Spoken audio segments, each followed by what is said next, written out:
Landing at Tokyo Airport was actually smooth, and we were pretty happy about that, because after only having 4 hours of sleep the night before and just getting off a 12-hour flight, patience or the ability to deal with very many stressful situations was in short supply. Luckily, getting an Uber went relatively well. We did struggle a bit initially with finding where the right place to meet for pickup was, but after going up and down a few elevators, back and forth a few times, it took a few minutes to sit down, think, and put our heads together, and we worked through it. Before we knew it, we were in the car and headed to our room. Initially, finding the room was a little bit of an issue. Sometimes finding an Airbnb in a city isn't straightforward. But once again, after taking a deep breath and looking around for a minute, we figured it out, and we were getting ourselves into the place and relieving ourselves of lugging around all of our suitcases. We were lucky to have a restaurant right next to our room, but we were not fully prepared that the staff didn't seem to speak any English. But through some pointing at the menu, we worked through it. I guess we better get used to this. 2 years in Asia, English is likely something we don't hear a lot of on this half of the planet.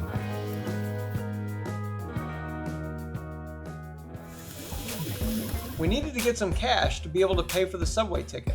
One thing I didn't realize is that there is a parent company that owns all of the 7-Elevens in Japan, and they also have their own bank called 7 Bank. Once again, we were navigating subway systems. We had kind of a stressful experience with navigating a subway system in Greece several years ago when there were almost no signs in English, so we were a bit worried going into Tokyo with this memory. We laugh about that experience all the time when we think about it, as we were extremely tired and wondering, how do we Google triangle, circle, square? I mean, those letters are not on the keyboard. It was totally Greek to us. But actually, while it wasn't super easy at first, it was the most organized system we have seen so far, and luckily, they had enough English that we were able to figure out the system pretty quickly. Well, I don't know how, but somehow we're doing better with the subway system in Tokyo than we did in Mexico City. And maybe the signs are better here. We got our tickets. So here's our tickets, ticket and receipt, and come downstairs and we found this map and we're going to this place, Otemachi, and we see this, we're here at Hakkasan Station and the arrow's pointing this direction, so I think we have to go to the other side. And just like I thought, on this side, pointing down to where we're going, that one.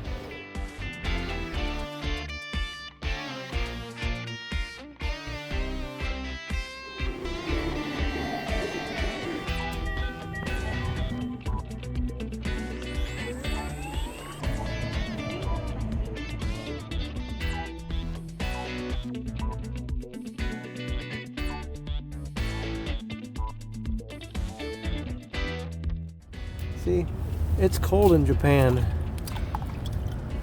There's some ice.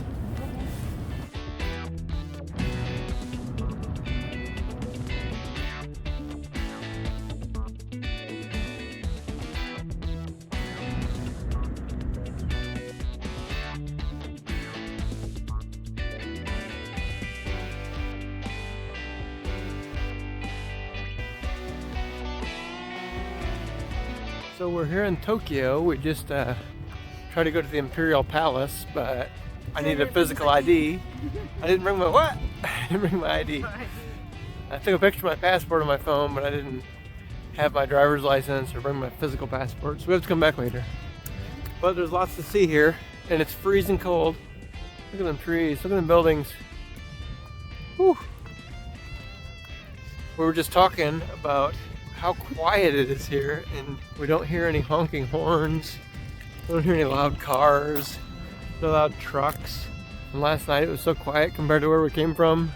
There was no dogs barking, nobody trying to sell stuff over a loudspeaker at 6 o'clock in the morning.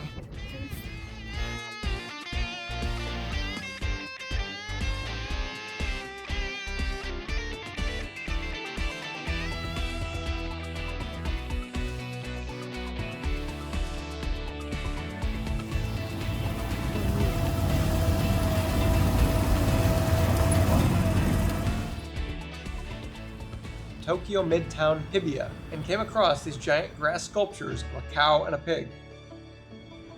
It was a pretty upscale downtown area with lots of high-end shops and restaurants. There was even a pretty extensive underground shopping area.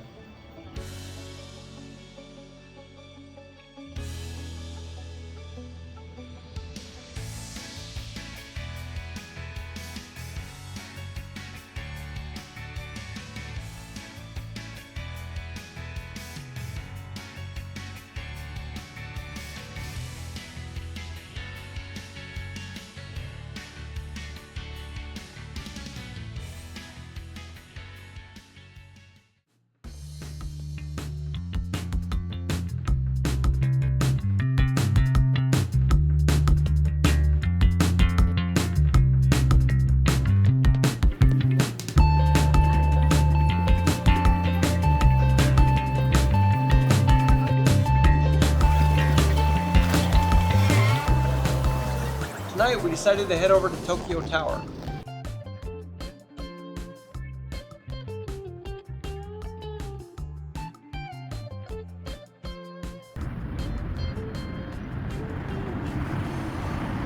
We got to go up to the top deck at 819 feet.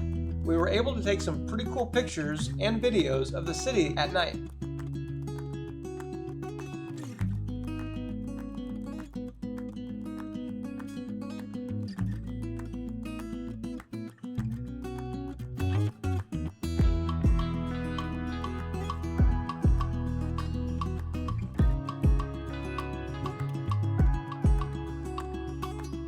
After being there for an hour or so, we started heading back down.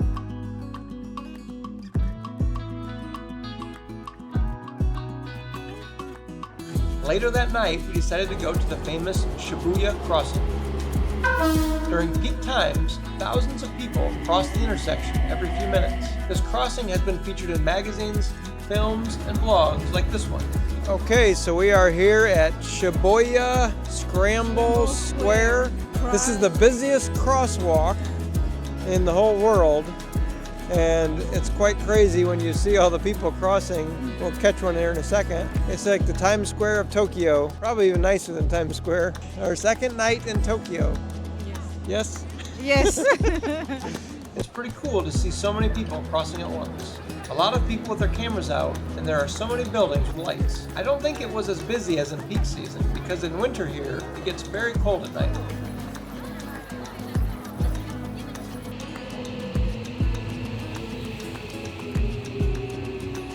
The next day, we decided to go to the Tsuki outer market and try some food.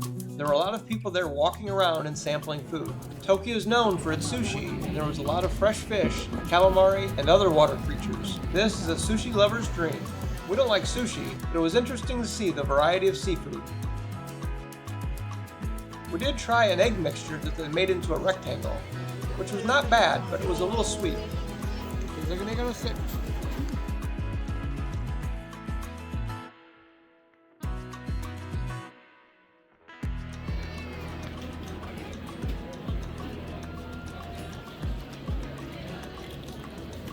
Pretty good.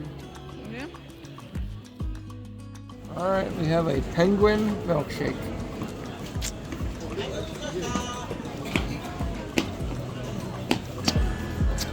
Tastes like sweet milk. Okay, I'm not gonna lie, I was a little bit disappointed with the overall Tsuki market, probably mostly because we don't eat sushi or seafood. Thinking we were going somewhere that was centered around food, I expected to be full when we left, but by the time we were leaving, we were still very hungry. So once again, we were back in the Japanese subway system. I couldn't get over just how good all of the signage was. It was pretty easy for us to navigate. And the level of organization and manners in the subway system also was amazing. Like here, when you're riding the escalator, everybody gets off to one side so that if somebody's in a hurry and needs to pass, the space is already open. They even had these TV screens as advertisements all over the place in the subway tunnels. Here we are buying some more subway train tickets on our way to our next destination. They actually make using the machine pretty simple. For the first several days we were there, we actually thought we had to buy a separate ticket every time instead of getting a card that we could just swipe. But it gave us a good opportunity to look up all of the names of the stations we were going to as we were traveling around. So once you get your ticket, you just walk up to this gate, stick it in the hole, and it pulls it out of your hand, punches a hole in it, and it's ready for you on the other side of the gate. Here you can see there's even arrows on the floor telling you where to walk, depending on what direction you're going. With all the signage, it was actually pretty easy to find our way through the system. And after a couple of days, we were getting pretty confident. Here you can see that we're actually at Hakkasan Station and taking off to go find some more food. I think we're on our way to the robot restaurant. At times, it did feel like a bit of a maze walking through all these tunnels. But with all the signs, it never took us long to figure out where we needed to go. And here you have to take your ticket, it's got a hole punched in it, put it back in the gate, and it scans it and lets you out. Here we are very close to where our Airbnb is, and we can actually see the amusement park down the street from us. Can't really tell how far of a walk it is, but it looks like a little ways. By this time, we're really starting to build up an appetite. Okay, here's a symbol for the robot cafe. It's got to be getting close. Seems like we're in a quiet office building and there's nobody around. Kind of seems like a weird place to hide this restaurant. But this is where the signs are pointing us. Here's another one. We must be getting close now. All right, we made it. It's going to be good to finally get some food in our stomachs. So you walk into the restaurant and they tell you where to sit. That's pretty much all you see of the waitress staff. You order your food on this electronic kiosk at the table, and after a few minutes, a robot shows up with your food. Can't say it's been very easy to find meals that taste good to us here in Japan, so I went the safe route here and I ordered what looked like a meatloaf. It's actually pretty good. It was like a hamburger with mozzarella cheese or something inside.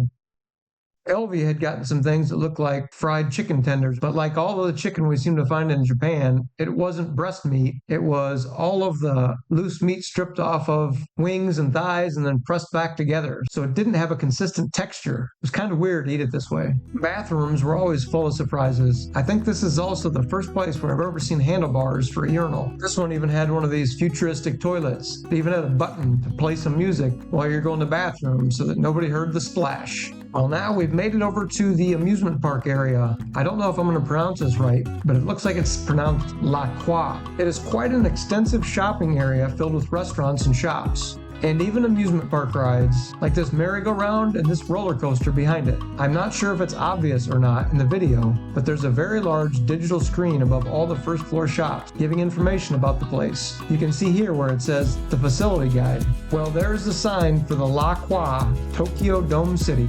They had all kinds of restaurants in here, and even some that you'll recognize, like this Baskin Robbins and this Bubba Gump Shrimp.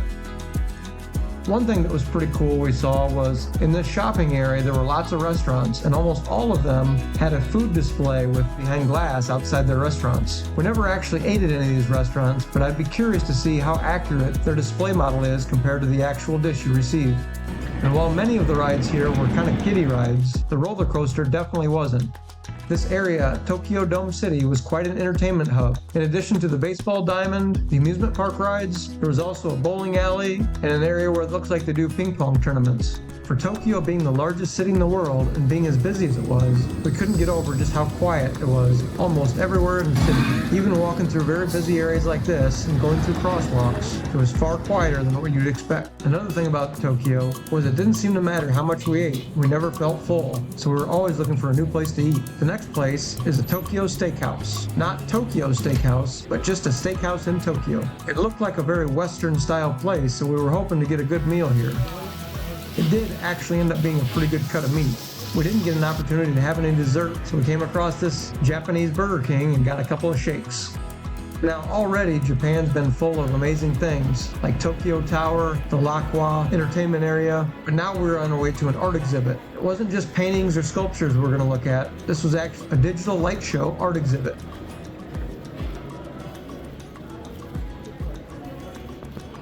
It's called TeamLab Borderless. I really didn't know what to expect. I just saw a few pictures that Elvie had shown me, but no matter what I thought I was going to see, it doesn't hold a candle to what I actually saw once I got inside. There was no map and no logical layout to the displays, to the exhibits. It was just room after room with different types of exhibits and different ways to use light and art to create something unique and magnificent. Even the hallways were full of light shows. And like this room here, it actually looked like there was water running down all of the walls. At one point, I even used that hill as a slide and slid down it.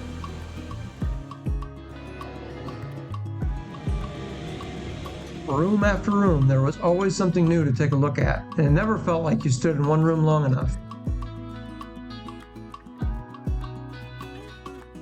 I have a ton more pictures and videos from this place, but I don't want to put them all into this video, so if anybody wants to see them, I'll put them all in one long video and upload it separately, but somebody has to ask for it in the comments. On our way back to our room, we walked back through the LaQua entertainment area. There were quite a few more people here at this time. And Elvie and I got to take this romantic picture inside this snowflake globe.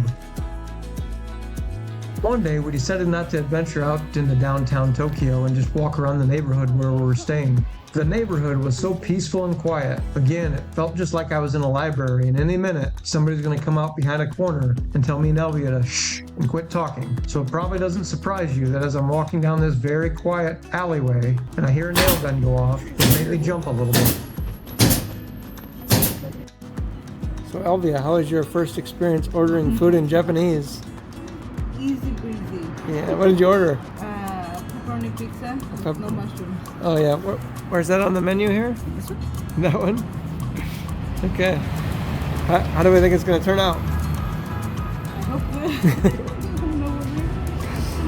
Once again, back on public transportation. This time we were headed to a Buddhist temple, and it was in a totally different area of town than we'd been traveling before, so this train was actually above ground. Well, we were getting close to the Buddhist temple.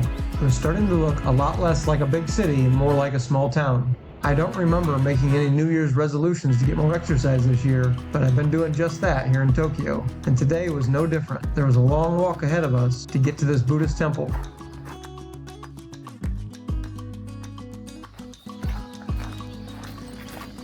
This place was pretty busy today, even as cold as it was out. I can't imagine how much more busy this place is in the spring.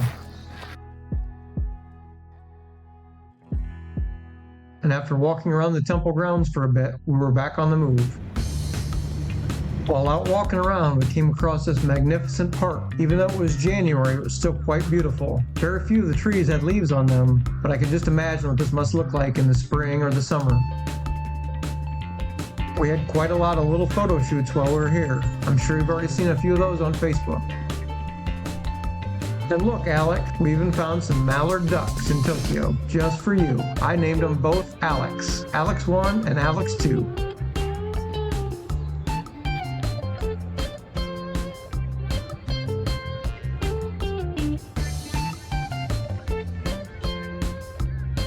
And no day at the park would be complete without sitting down and having a little picnic. This was a pretty long day and we were ready to get back to the room, but it also was a little sad because this is the day before we leave for Ho Chi Minh City. We sure are going to miss Tokyo and hope to come back someday, but we're also very excited to make it over to Vietnam and find that beach town we've been thinking about.